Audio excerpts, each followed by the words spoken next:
Boa noite. A produção de alimentos no Brasil e em Pernambuco como resultado da agricultura familiar, uma atividade que responde por 70% do que chega à mesa dos brasileiros.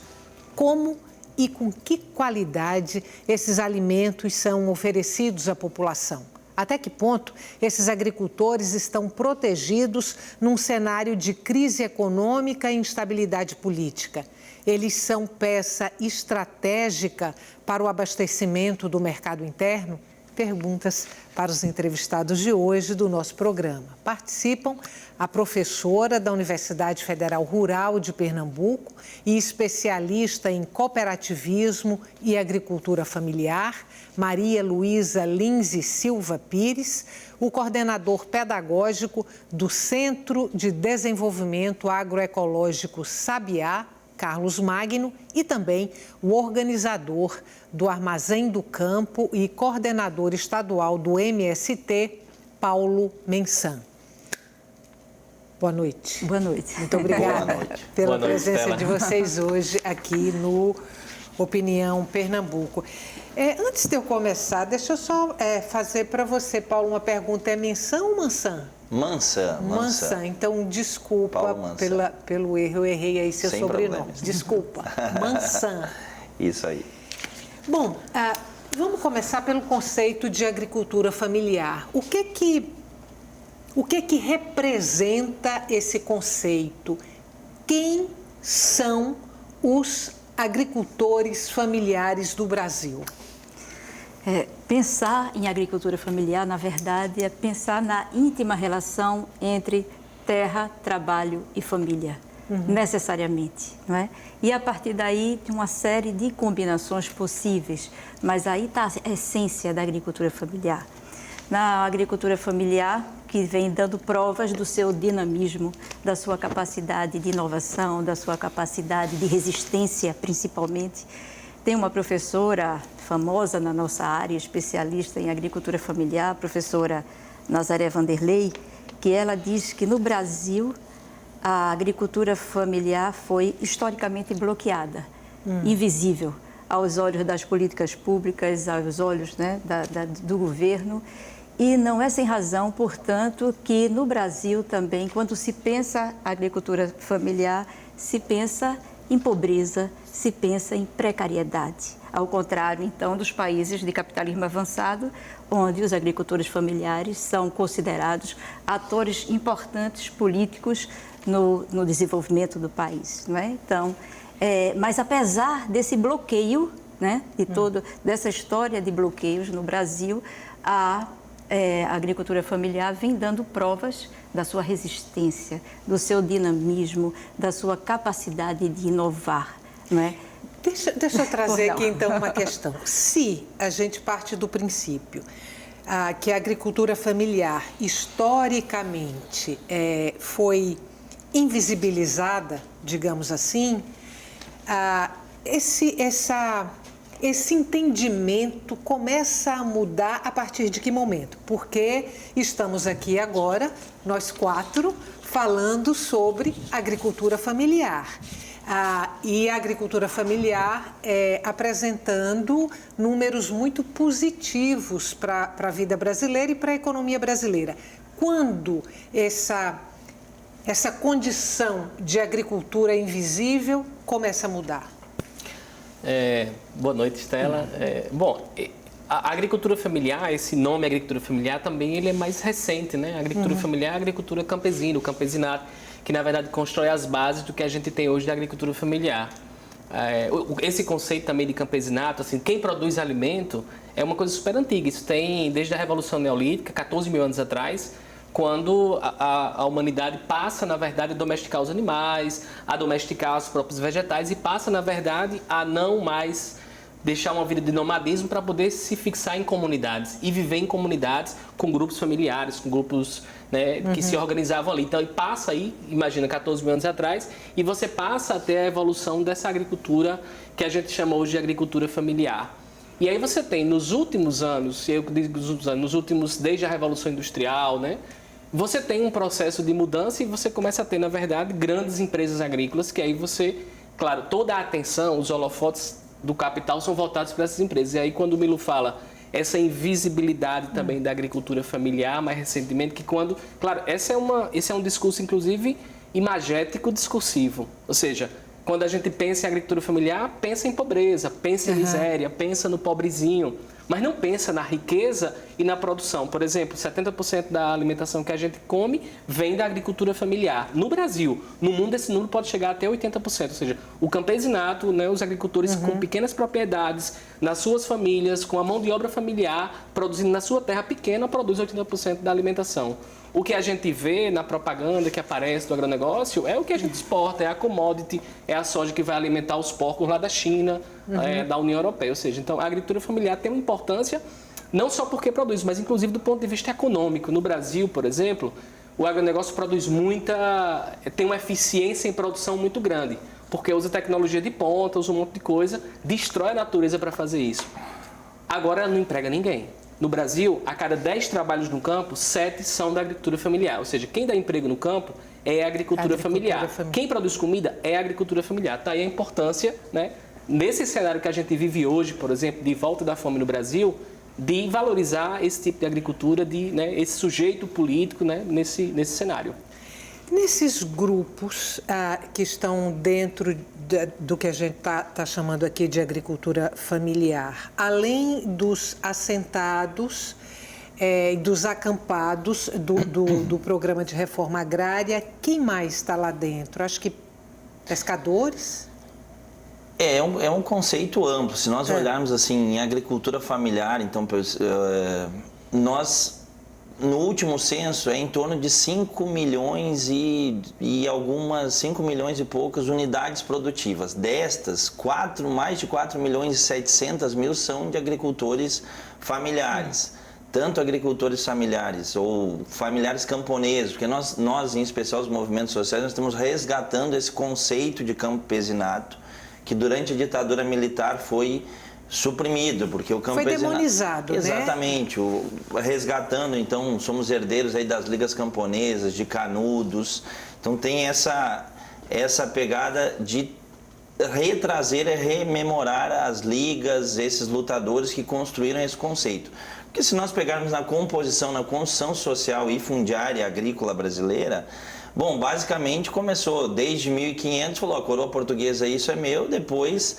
Só com as Seis Marias, as capitanias hereditárias, então, na agricultura se consolidou esse modelo de grandes propriedades, grandes extensões de terras. Bom, depois, 1850, com a Lei de Terras, aí começa um pouco, mesmo na volta das casas grandes ou aonde se conformou a cidade, começou a se organizar essas pequenas unidades. E os quilombos. Então, a agricultura familiar brasileira ela tem toda essa pegada, essa construção histórica da resistência. Eu acho que esse é um elemento muito importante para nós trazermos, porque os índios que se organizavam, os próprios negros nos quilombos e outras comunidades, a interiorização do próprio Brasil, onde até hoje, se nós pegarmos todo o território brasileiro, equivale a aproximadamente 850 milhões de hectares. Se a gente pegar boa parte disso, 49% das propriedades, ela está na mão de 1% dos proprietários. Então, todo esse processo histórico, a concentração de terra é muito grande. E esses 4 milhões e 800 não chegam a 10% da propriedade da terra no Brasil. Então, é muito desigual. Nós ainda temos todo esse processo colonial de concentração de terra. A gente falou aqui, na abertura do programa, que 70% do que chega à mesa dos brasileiros vem da agricultura familiar. Aí eu tenho 2 perguntas para vocês. Uma, se a gente pode fazer uma associação direta entre desenvolvimento brasileiro e agricultura familiar. Outra, se 70% do que chega à mesa dos brasileiros vem da agricultura familiar, até que ponto ela é estratégica para conter aí os índices inflacionários dos alimentos no Brasil? Quem começa? Não, eu posso começar assim. A agricultura familiar no Brasil, assim, a produção de alimentos no Brasil, ela não está colocada no lugar devido que ela é. Em um país na verdade, que se preocupa com a soberania alimentar, com a soberania nacional, a agricultura familiar precisa estar no lugar de destaque da soberania alimentar nacional. Ou seja, o que eu estou dizendo é dizer que a agricultura familiar é tão importante, por exemplo, como a defesa nacional. Porque quem produz alimentos para alimentar a população são as populações que estão difusas aí. Então, assim, imagine, se a agricultura familiar desaparece do Brasil por alguma mágica, quem é que produz alimento para a gente comer? O que é que nós vamos comer se desaparece a agricultura familiar? Vamos passar fome. Vamos passar fome. E fome é uma questão de segurança nacional. Por isso que o Brasil, por muitos anos, investiu nos grandes armazéns, né? A empresa de abastecimento, acho que Ceasa, não lembro o nome, mas tem um nomezinho específico para isso, investiu em grandes armazéns que, assim, em alguns países do mundo ainda, isso é uma política muito séria, né? De você ter comida armazenada, porque numa crise, numa guerra, em qualquer condição, né, extrema, você tem comida para alimentar o povo. Porque quando você não tem comida, você tem um estado, na verdade, de vulnerabilidade e de caos social enorme. Então, a agricultura familiar precisa ser colocada nesse lugar, porque ela é a grande produtora de alimentos no Brasil. Mas esse lugar não é dado por esse governo, por muitos governos anteriores também, ou seja, na história do Brasil, esse lugar não é dado. Por exemplo, nos últimos 30 anos, o valor que se é investido por ano na agricultura familiar deve ser um décimo, sei lá, 5% do valor que é investido no agronegócio, né? Porque, claro, o PIB do Brasil, a balança comercial, ela gira em torno das exportações e das importações. Porque o lugar do Brasil é um lugar de um país de produção de bens primários, ou seja, produção para importação e para exportação. Então, a agricultura familiar não faz isso. Se ela não faz isso, ela não tem importância econômica. Deixa só ver se eu entendi uma coisa. Os produtos da agricultura familiar ficam aqui, no Brasil. Ficam aqui no Brasil. O agronegócio é que cuida das exportações. Exatamente. Me interrompi. Desculpa. Não, é isso. Então, como ela não tem essa importância econômica aos olhos do grande sistema capitalista que transfere mercadorias de um lugar para outro do mundo, ela não é dado a ela esses recursos na logística. E eu estou falando só do que é investido. Fora, por exemplo, nos últimos anos a gente vê a construção de centenas de rodovias, ferrovias, hidrovias, de aeroportos que servem, na verdade, para o escoamento da produção do agronegócio e não da agricultura familiar. Eu queria fazer só um complemento da gente pensar a importância da agricultura familiar, do que representou para o capitalismo, para o mundo inteiro, porque ela é capaz de aguentar, de suportar sacrifícios, ela não repassa para o preço necessariamente. Então, o barateamento dos custos de produção estão muito associados à presença da agricultura familiar. Então, ela tem ainda esse adicional, vamos dizer assim, dessa importância, não apenas na segurança alimentar, mas no barateamento também da produção. E me escapou uma coisa quando você estava falando, Carlos, que era importante. Sim, ela não tem que estar necessariamente atrelada à produção local, nem à comercialização local, certo? A agricultura familiar, pela diversidade que tem de tipos dentro da agricultura familiar, ela pode estar com exceção no mercado internacional. Nada impede. Quando a gente vê, por exemplo, nos países de capitalismo... Está, não. Pode, através de uma cooperativa, por exemplo, não é? De castanha, de caju, de mel, ela pode ter uma inserção via cooperativa para os mercados globais, sem dúvida nenhuma. Como acontece muito nos países de capitalismo avançado, por exemplo, os produtores de vinho não são pessoas ligadas ao grande agronegócio, até porque lá a situação é muito diferente em termos de terra, de tamanho de terra, de propriedade, que não pode haver, inclusive, o latifúndio lá é proibido, né, por lei. Então, mas esses pequenos agricultores, na venda de queijo, na venda de vinhos, estão, de certa forma, ligados ao mercado internacional por meio das suas cooperativas. E é por isso que eu acho que o cooperativismo é extremamente importante na vida, né, produtiva do agricultor familiar, porque potencializa suas condições, não é? Sua capacidade produtiva. Então, eu costumo dizer, e a exemplo de outras pessoas, de outros estudos também nessa área, que ela minimiza as desvantagens competitivas da agricultura familiar em termos de não ter capital de giro, em termos de ter uma área reduzida, de ter uma pequena produção e, ao mesmo tempo, que potencializa essa capacidade produtiva pela capacidade que tem de inovar, pela capacidade que tem de resistir da agricultura familiar. Então, na verdade, o cooperativismo é um instrumento de fundamental importância para o agricultor familiar. E eu acho que hoje, diferente de anos atrás, por exemplo, dos anos 80, mais ou menos, quando havia uma séria objeção de muitos agricultores às práticas associativas, pelo próprio histórico, né, de infortúnios dentro do cooperativismo, eu acho que hoje há uma tendência, não é? Você, Carlos, que trabalha no Sabiá, de organização, de associativismo, eu acho que o associativismo hoje está sendo reconhecido como um instrumento de fundamental importância para a organização dos produtores e para a organização da produção e para a ampliação dessa produção. Vou deixar uma pergunta para você que você vai responder no próximo bloco, porque eu vou ter que chamar um intervalo. Mas você vai me dizer o que produzem os assentamentos e os acampamentos do MST em Pernambuco e no resto do país, tá bom? No próximo bloco, nosso intervalo é curto, não saia daí. Até já.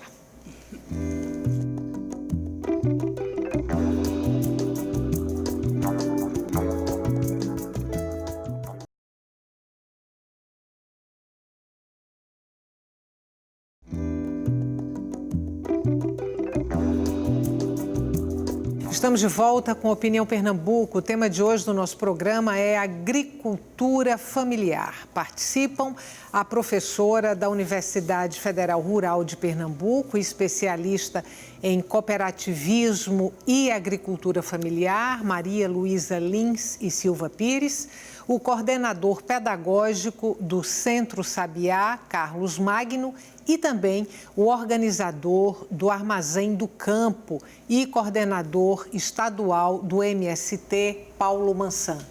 Paulo, o que produz o MST? Bom, para chegar no que produz o MST, vamos só rememorar que nesses últimos 15 anos, eu acho que foi um dos momentos que a agricultura familiar camponesa no Brasil, acho que foi um momento mais importante que aconteceu um pouco no decorrer da história, no quesito de políticas públicas e de recursos que o Carlos Magnus trouxe. Nos melhores momentos, nós chegamos no governo Lula, aí, início da Dilma, a 25 bilhões de reais um pouco para os programas Pronaf, agricultura familiar. E o agronegócio, mesmo no governo Lula, era 250 bilhões, mais ou menos o que o Carlos disse, e não chegava a 10% de todo o recurso. Sendo que boa parte desse recurso era todo para estruturas, para unidades familiares já estruturadas, com titulação de propriedade. Então, o que eu quero dizer com isso é que boa parte das nossas unidades aqui em Pernambuco não tinham acesso a esses programas, mesmo do governo federal. São programas de crédito. Programas de crédito. Mas tem outros programas que nós poderemos destacar que foram muito importantes, como o programa, o PAA, Programa de Aquisição de Alimentos, que aí tinha vários, compra direta dos produtores, doação simultânea. O Programa Nacional de Merenda Escolar, o PENAI, então algo muito importante. Então, com uma lei, que isso foi um dos grandes avanços que nós tivemos, 30% dos produtos das crianças têm que serem comprados da agricultura familiar camponesa, sendo que se forem produtos agroecológicos tem até um up a mais de valor no... Ainda hoje? Ainda hoje se mantém, eles estão... Quando existe? Quando existe, mas há um movimento, mesmo dentro do governo, já inclusive um projeto de lei para tirar a obrigatoriedade dos 30%. Então mas foi uma conquista. Vários locais ainda não tem, mas é um processo que ajuda a organizar a luta dos camponeses. Sobre o MST, um pouco do Brasil. São mais de 350, nem todos assentados ou acampados são do MST. Eu acho que a grande maioria são, mas são mais de 350 mil famílias que já conquistaram a terra dentro do movimento que dá em torno de 1.200.000 pessoas. E só na base do MST ainda temos mais de 150 mil acampados no Brasil. Em Pernambuco, nós temos 224 assentamentos, ou seja, quase mais de 14 mil famílias que conseguiram, pela luta, conquistar a terra. E ainda temos mais de 10 mil acampados dentro de todo o estado, ou seja, pessoas que ainda estão lutando pela terra. Aqui no estado, nós poderíamos dar destaque, enfim, produzimos tudo que a agricultura familiar produz nesses 224, mas a gente pode dar um pouco de destaque à macaxeira. A gente não tem os dados oficiais, mas acreditamos que o MST nesses 224 é o principal produtor de macaxeira do estado, inclusive em Normandia, que é um assentamento nosso, um dos mais históricos, em Caruaru, nós temos uma agroindústria para o beneficiamento da macaxeira. Então ela já sai macaxeira a vácuo, ela é entregue para merenda escolar, boa parte dela orgânica. Também lá, essa agroindústria está começando a organizar a produção de carnes, tanto bovinas como em especial do bode, linguiça de bode, essas coisas. Então tudo dentro dessas nossas agroindústrias e outras que saem no Vale do São Francisco, dentro dos assentamentos, fazer a agroindústria do pescado, também a agroindústria de polpas, de frutas, e uma variedade enorme. E aqui você trouxe aí uma cesta de produtos. Nós trouxemos algumas cestas, depois vamos conversar um pouquinho mais sobre o Armazém do Campo para falar de alguns produtos que nós produzimos. Então, tudo que você trouxe aí é produção do MST ou da agricultura familiar de um modo geral? Nesse caso aqui, 90% é do MST, mas aqui é da agricultura. Por exemplo, esse flocão, vocês percebem que o flocão da EOC ou os outros, eles têm um Tzinho dos transgênicos. Então, esse flocão, que é livre de transgênico, é produzido pelo movimento dos pequenos agricultores. Então temos flocão do MPA, tem flocão do MCP, então não tem nada, o selinho da agricultura familiar, e não tem produtos transgênicos. Um destaque que nós gostaríamos de dar, agora já me estendendo um pouquinho, o MST, dizem assim, o MST, esse ano a produção de arroz do MST está chegando em 27 mil toneladas, ou seja, 27 milhões de quilos de arroz. Nós poderíamos dizer que cada brasileiro poderia comer 1 quilo de arroz produzido em áreas do MST no sul do Brasil. Outros estados estão começando, e sem uma gota de veneno. Arroz orgânico. Arroz orgânico, esse aqui é o cateto integral, como tem outros, enfim, também sucos orgânicos. O processo de beneficiamento todo é cuidado por vocês? Todo é cuidado, são agroindústrias do MST. Então, essa aqui em Normandia, como eu falei, em Caruaru, tem a agroindústria de produção de bolos, a padaria. Açúcar aqui, que também, inclusive, como não é só esse espaço que nós vamos comentar do armazém, não é só do MST, agora organizações também acompanhadas pelo Sabiá, também o açúcar mascavo aqui, com o selinho da agricultura familiar. Café também de Pernambuco aqui, o café terral. Então, tudo da agricultura familiar. Então, nesse espaço que o MST está construindo, o Armazém do Campo, todos os produtos são da agricultura familiar. Antes da gente falar um pouquinho sobre o Armazém do Campo, que tem quantos dias? Uma semana, está completando exatamente uma semana. Queria falar das técnicas de produção da agricultura familiar. Que tipo de orientação o Centro Sabiá oferece? Então, o Centro Sabiá, como uma organização de assessoria que trabalha em biomas diferentes, né? A zona da mata e também no semiárido, a gente tem trabalhado ao longo da nossa história. O Sabiá tem 26 anos. E a gente, na verdade, nasce... É uma organização não governamental. É uma organização, uma associação, né, sem fins lucrativos, que se chama de ONG, mas é uma associação, né? Uhum. Pessoas se juntam para... E o Centro Sabiá, ele tem trabalhado na sua trajetória, por exemplo, na construção de sistemas agroflorestais, ou seja, trabalha baseado na agroecologia, né, que é essa ciência, prática, movimento. A gente diz que é um modo de vida, né, a agroecologia comum, que não é necessariamente você tem um produto orgânico, mas se ele não for da agricultura familiar, esse produto orgânico pode ser produzido por um grande latifundiário. que um latifundiário que decide produzir orgânico para produzir para um nicho de mercado. Então, nós temos feito Fala. Não, a minha dúvida é se no Brasil a gente tem hoje orgânicos produzidos, por exemplo, pelo agronegócio ou os grandes latifundiários, que foi a expressão que você usou, ou se a produção de orgânicos está diretamente associada à agricultura familiar? Não, você tem uma produção de orgânicos associada à agricultura familiar de forma muito forte, porque, Estela, se a gente volta no passado e vai até aí o começo dos anos 50, a agricultura familiar no Brasil não usava agrotóxico, porque não tinha agrotóxico. Porque isso não era uma coisa que os agricultores familiares tinham acesso a ele. Então, depois do pós-guerra, que os Estados Unidos passam, na verdade, a produzir muitos agrotóxicos, porque isso vem do pós-guerra, ou seja, o agente laranja que se usa para matar o mato e tal, é o veneno que usava na guerra do Vietnã, por exemplo, para poder ver os vietcongues e poder matá-los. Então, o veneno não é uma coisa que é feita para a natureza, ela foi feita, na verdade, para matar pessoas. E ainda hoje ela mata muito bem as pessoas, né? Então, voltando ao trabalho do Sabiá, eu volto nesse tema daqui a pouco. Então, o Sabiá tem apostado nos sistemas agroflorestais, que são sistemas que misturam cultivos florestais, plantas de diversos estratos, mas também com uma agricultura, né? A agrofloresta é agricultura e floresta ao mesmo tempo. Então, a gente tem apostado nisso. A primeira agrofloresta que nós construímos foi aqui em Abreu e Lima, né? Com Jones e Leni, no sítio Iamã, lá no sítio São João. E essa agrofloresta ela produz em 1 hectare de terra 13 toneladas de alimentos por ano.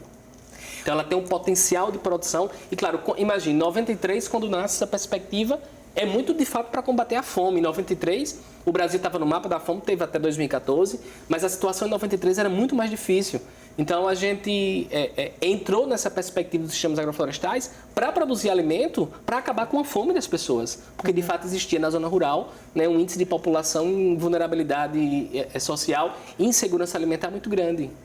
Só para eu entender bem direitinho, o sistema agroflorestal é a combinação de plantas, de árvores perenes com um plantio sazonal, quer dizer, eu vou plantar, hoje eu vou plantar tomate, amanhã eu vou plantar macaxeira e as minhas árvores milho, feijão estão e lá. abacate. E depois eu também tenho o cajá, que o abacate e o cajá são plantas que ficam mais permanentes. Mas aí em algum momento do ano o cajá e o abacate crescem tanto e sombreiam a área. Então eu vou lá, faço a poda, entra a luz, eu novamente planto feijão, milho. Então é um sistema que a gente diz que protege o solo, que protege a água, porque claro, quando as raízes se infiltram, você tem a água que quando chove ela fica ali embaixo. Então, você alimenta o solo, você alimenta as pessoas e você alimenta os animais. Então, é um sistema que é um sistema bem completo, que claro, se adapta em alguns lugares a depender do bioma, né? Aqui na Zona da Mata ele tem um desenho, porque você tem plantas aqui da Mata Atlântica. Então, os sistemas crescem, eles ficam enormes. Mas no semiárido, os sistemas agroflorestais são voltados para a criação de animais. Então, eles têm muita cactácea, tem muito mandacaru, tem muita palma, que são plantas que estão adaptadas à realidade do semiárido. Você falou da importância do cooperativismo para a agricultura familiar. Onde ele é mais forte? Vocês têm esse mapeamento? Em termos de Brasil? Em termos de Brasil. Sim, tem um autor canadense que diz que no Canadá não se pode falar de um único cooperativismo, tamanha a diversidade do país. Eu acho que a gente pode dizer a mesma coisa em relação ao Brasil, né? Então, a gente tem muitos movimentos diferentes cooperativos dentro do Brasil, principalmente quando a gente compara Norte e Nordeste, Sul e Sudeste do país. Então, Norte e Nordeste, infelizmente, marcado ainda por um coronelismo, pelos latifúndios e por toda uma gama de fatores que dificulta a cidadania, dificulta o empoderamento dos agricultores, não é? Então, as cooperativas, de um modo geral, não foram tão bem sucedidas quanto no Sul e Sudeste, onde tem uma tradição de imigrantes europeus que já vêm com essa experiência de vida e que impulsiona melhor as práticas cooperativas. Se a gente vai especialmente para Santa Catarina, né, ver as cooperativas prósperas, não é? De pequenos agricultores. Mas a gente não pode dizer com isso que as cooperativas no Norte e Nordeste do país estão fadadas a não darem certo. Muito pelo contrário, não é? Tem experiências muito bem sucedidas aqui no Estado, não é? E toda a região do Nordeste. E se a gente pensa também que o cooperativismo é um espaço não apenas de produção e comercialização de produtos, de alimentos, mas de empoderamento das pessoas também. Então, existem outros ganhos subjetivos no cooperativismo que não são fáceis de se avaliar e de se medir e se contabilizar, não é? A gente tem comunidades como os quilombolas, por exemplo, e os indígenas experimentando aí uma produção cooperativada. Tem, na verdade, muitas atividades coletivas, que não deixam de ser atividades associativas, não é? Que não são necessariamente cooperativas, mas são atividades que são coletivas, através do associativismo, não é? Então, que são muito importantes. A gente tem visto ultimamente a questão dos selos, a questão de origem, que esses grupos estão desenvolvendo hoje em dia. Coisa muito interessante, com o auxílio das instituições, da universidade, do SEBRAE e Centro Sabiá, então, nem se fala nesse sentido de dar essa contribuição e essa organização. Mas existe sim, não é? Agora, existem as cooperativas mais formalizadas e aquelas que são menos formais dentro desse processo. Mas toda forma de associação, ela é extremamente importante para o empoderamento dos agricultores, não é? A gente falou aqui, vocês falaram aqui, sobre a produção de alimentos sem agrotóxicos. A expressão que você usou foi, inclusive, veneno. A minha pergunta para vocês, e talvez essa seja a pergunta que vai fechar o bloco, e aí no bloco seguinte a gente fala sobre o Armazém do Campo, toda a produção da agricultura familiar, ela é feita sem o uso de agrotóxicos ou não?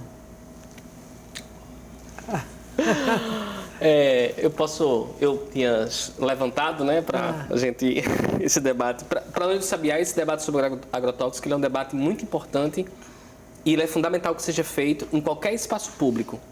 Porque, por exemplo, eu estava falando, assim, fazendo um histórico que até 50, depois da Revolução, antes da Revolução Verde, né, que é quando se impulsiona a agricultura industrial no mundo inteiro, partindo ali dos Estados Unidos, centros mais desenvolvidos. Antes disso, por exemplo, eu sou da Paraíba, do interior da Paraíba, de uma fazenda de algodão, onde meus pais trabalhavam lá. E meus avós não usavam. Então, eu lembro quando era criança, ainda via as bombonas de utilizar veneno, que era aí do começo aí dos anos 60, que eram de ferro, eram totalmente diferentes. Mas antes disso, meus avós, por exemplo, meus bisavós não usavam agrotóxicos, porque não existia. Então, a agricultura familiar também, claro, você não tinha terra. Então, você usava agrotóxicos na lavoura do fazendeiro. Você não tinha terra para cultivar.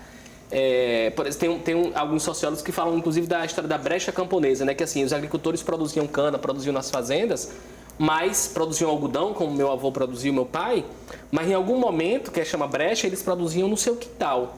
E claro, se eu tenho lá um veneno que eu estou usando na fazenda do algodão, e eu posso dizer, isso vai matar um inseto que vem aqui, eu utilizo aqui. Então, a agricultura familiar passa a usar também agrotóxicos.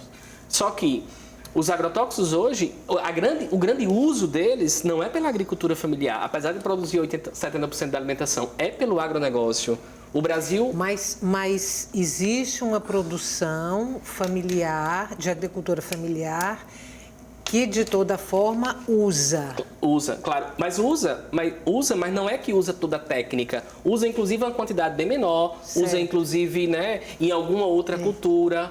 Não é que eles, por exemplo, o grande uso de agrotóxicos no Brasil hoje, ele se dá pelo agronegócio, ele se dá pela grande produção. Porque uma coisa é eu ter 1 hectare de terra onde eu tenho 4, 5 plantas diferentes, outra coisa é eu ter 400 mil hectares de soja, como você tem no Brasil, né? De uma área só de soja, que você faz pulverização aérea e tal. Então, os agrotóxicos no Brasil, o grande volume, mas o que eu estou falando grande é mais de 98%, é do agronegócio, né? E isso é muito interessante, porque ele passa, na verdade, o Brasil é o país que há 10 anos é o maior consumidor de agrotóxico do mundo. Cada brasileiro e cada brasileira consome mais de 7 litros por ano. De veneno. De veneno. Eu vou ter que fazer um intervalo agora e a gente volta daqui a pouquinho. Não saia daí, agricultura familiar é o tema de hoje do Opinião Pernambuco. Até já.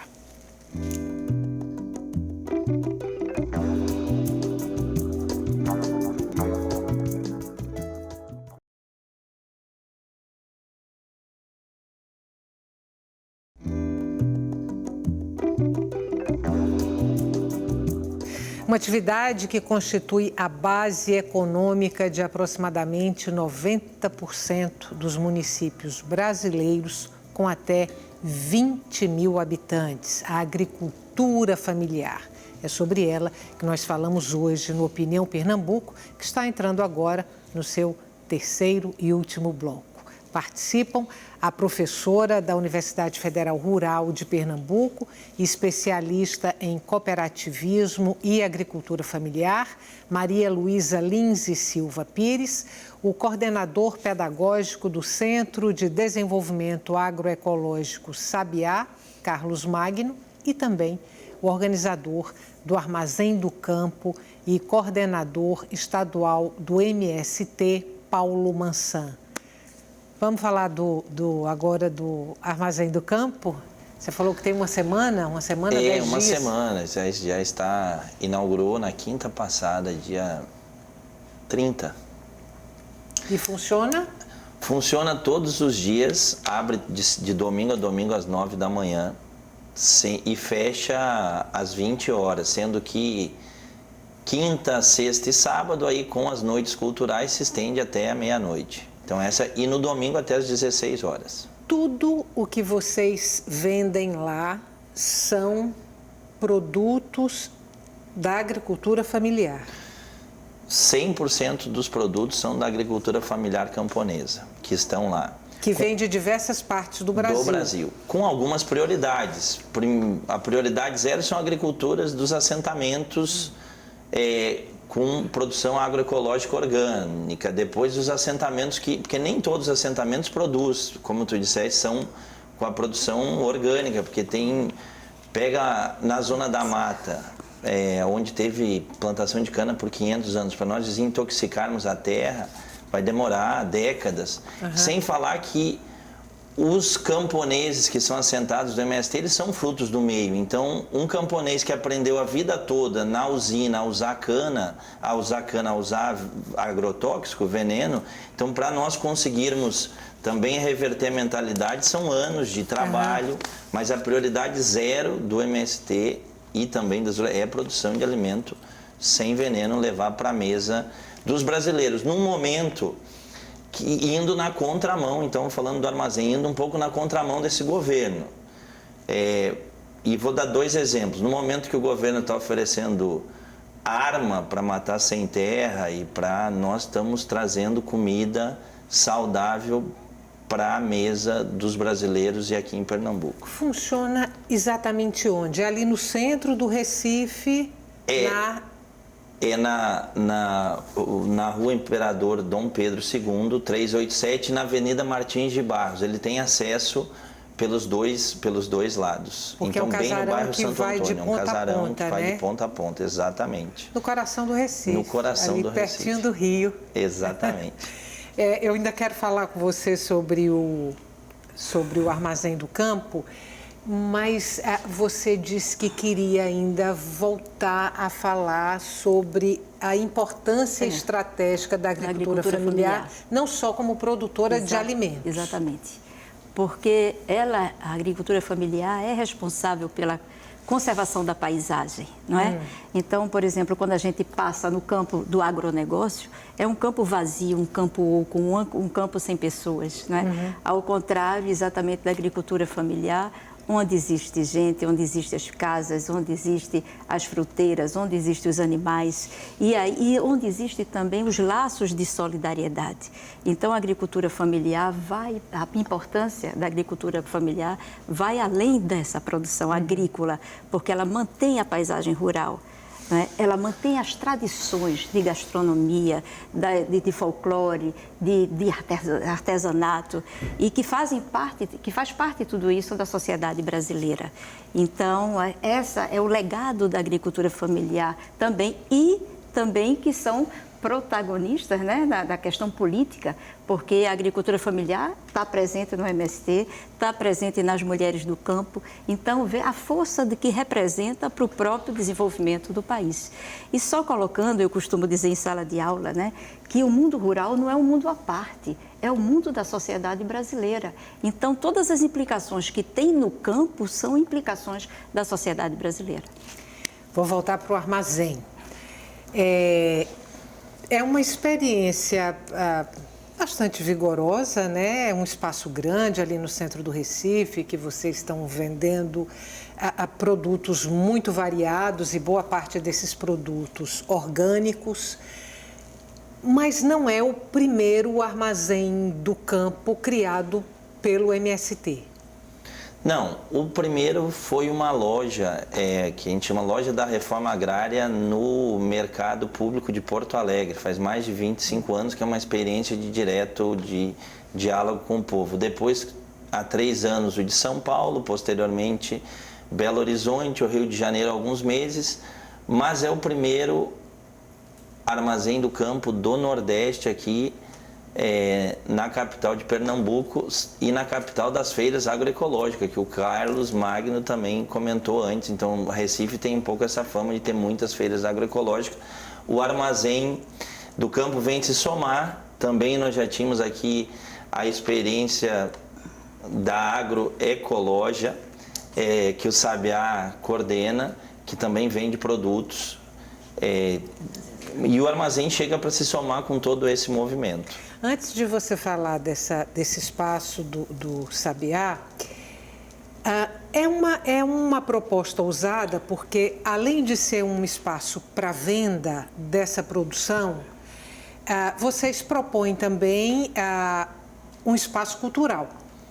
Lá dentro tem uma livraria, vai funcionar o que vocês chamam de universidade popular e o espaço já está funcionando com atividades culturais, não é isso? A gente tem um VTzinho que mostra uma noitada cultural lá no espaço. Eu vou pedir para a gente assistir e depois a gente volta a falar sobre essa experiência. Perfeito.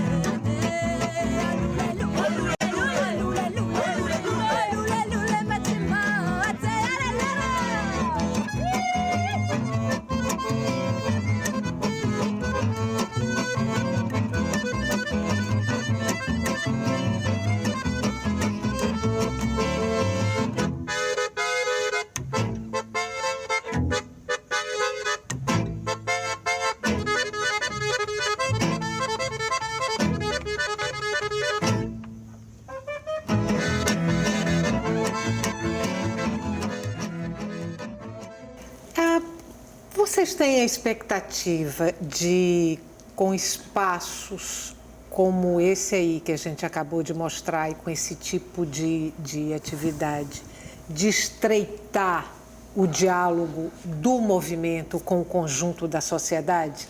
Esse é o alicerce do projeto?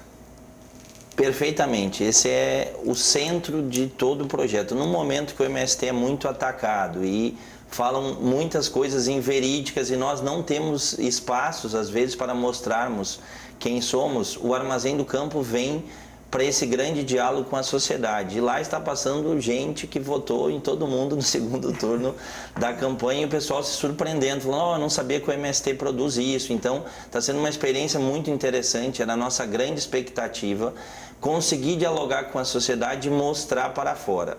No armazém, atualmente temos mais de 148 produtos da agricultura familiar e camponesa, em especial da reforma agrária, sendo que mais de 70% são orgânicos agroecológicos.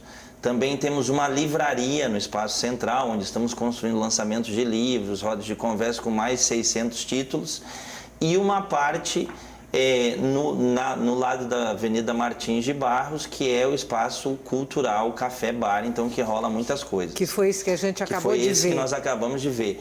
Nos andares superiores, nós estamos construindo uma outra experiência, que inclusive vamos convidá-los, estamos convidando a todos. No mês que vem vamos inaugurar a Universidade Popular Gregório Bezerra. Então é um momento de nós também estudarmos e formarmos e dar oportunidade para a classe trabalhadora e os mais variados cursos, desde cursos de espanhol, como estudar os principais pensadores brasileiros, e nesse próximo mês vamos pensar o curso de realidade brasileira, o primeiro que vamos iniciar na Universidade Popular. O espaço que Mansan se referiu, ao qual Mansan se referiu, que é uma iniciativa do Centro Sabiá, ele tem essa capilaridade ou é um espaço que está mais associado à venda de alimentos? Eu diria que é um primo pobre do Armazém do Campo. Não, claro, o Centro Sabiá, junto com a Rede Espaço Agroecológico, que é uma rede que congrega várias associações aqui no entorno do Recife, na região metropolitana, mas no Agreste também, construiu esse espaço chamado Agroecologia. É um espaço fixo, né? O Sabiá assessora um conjunto de feiras agroecológicas no Recife, como a feira mais antiga que fica ali por trás de Colégio São Luís, nas Graças, que já tem 20 anos, tem feira em Boa Viagem, Setúbal, Santo Amaro, na Várzea. Então, para além das feiras, a gente tem esse espaço fixo agora que as pessoas podem comprar. Funciona de quarta até o sábado, de quarta até sexta, de 2 da tarde até as 8 da noite, e no sábado até meio-dia. Então, é um espaço que se propõe. Na verdade, ele é bem menor, ele funciona ali próximo à Ilha do Retiro, na Manuel Gonçalves de Medeiros, 95. É um espaço bem menor, mas é justamente isso que você estava falando para a Mansan, que para nós o desafio é o seguinte: hoje a população do Brasil está concentrada nas grandes cidades. Você tem aí, pelo segundo censo, 15% da população no campo. A gente acha que, na verdade, é mais, porque o censo considera que uma vila que ela é agrária, é um conjunto urbano. Então, a gente acha que deve ter uns 25% a 30% da população ainda no campo. Tem cidades no interior de Pernambuco que tem 70% ainda no campo. Então, mas a maioria das cidades grandes, como o Recife, a população está muito concentrada aqui. E, às vezes, a pessoa que está aqui no Recife, ela não tem a mínima ideia de onde vem a comida dela. Então, também o nosso desejo é que conectar essas pessoas a essa ideia, ou seja, você comer também como um ato político, assim, não se alimentar simplesmente para encher a barriga, mas o que eu estou comendo tem a ver com os rumos que esse país está tomando? O que eu estou comendo tem a ver com a minha saúde? E aí aquilo que eu estava falando dos agrotóxicos, né? De que, assim, a gente não sabe o que está comendo, porque eu lembro muito de um pesquisador americano que escreveu um livro, eu não lembro o nome, mas é um livro muito legal que fala da comida e diz, se você quer comer comida, leve sua avó no supermercado e tudo que ela escolher é comida. Se ela não escolher aquilo, não é comida. Porque, claro, a gente passou por uma onda de industrialização e de superprocessamento das comidas que hoje as pessoas comem um produto que é produto alimentício, não é comida. E tem uma outra que eu acho muito hilária que ele diz, pegue o rótulo e leia os ingredientes. Se você gaguejar no ingrediente, rejeite, aquilo não é uma comida. Então, assim, isso dizendo de forma para brincar, mas isso é muito sério, né? Assim, a população brasileira, você tem ainda, 5 milhões de pessoas no Brasil que passam fome. Mas você tem um índice de insegurança alimentar e um índice de obesidade altíssimo. Ou seja, não é só não ter a comida, mas é comer de forma muito ruim. Então, a proposta tanto do Armazém do Campo, como da agroecologia, das feiras agroecológicas, do trabalho que o Sabiá faz, é oferecer à população que está na cidade comida boa, comida de verdade. Ou seja, comer um produto que eu sei que ele vem do campo, sei onde é que ele é produzido, eu tenho um rastreamento porque eu sei que seu João, lá da Agroflor, lá em Bom Jardim, está produzindo aquela macaxeira e ela chega para mim junto com o leite que vem lá de Adaildo. Ou seja, eu sei disso. Então, a gente quer proporcionar também isso para as pessoas da cidade, como uma forma também de garantir a qualidade de vida dessas pessoas. Então, a gente entende esses espaços como um espaço de diálogo entre o campo e a cidade, porque isso que a gente quer construir, que é a agroecologia, que é um mundo melhor, não se constrói só porque a gente quer. Se constrói quando todo mundo acredita nisso, né? Quando eu entendo que o ato de eu comer, ele significa algo para as pessoas. Não é simplesmente para encher minha barriga, mas tem a ver com tudo ao meu redor. Professor, o tempo da gente está acabando. Queria a sua opinião. Esse diálogo proposto pelo Centro Sabiá, pelo MST, com o conjunto da sociedade, a partir de iniciativas desse porte, a senhora acha possível e viável?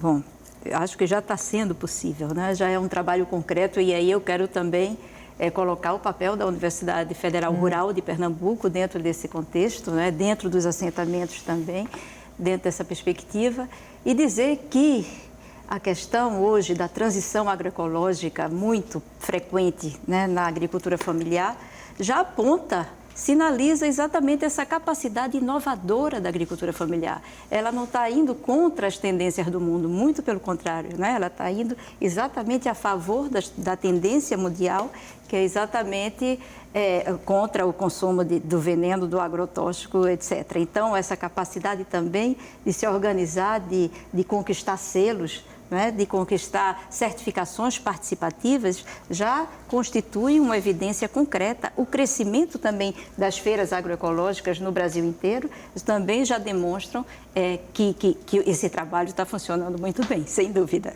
Boa noite mais uma vez, muito obrigada mais uma vez. Para você que está em casa, muito obrigada pela companhia até agora e o Opinião Pernambuco volta amanhã. Até lá.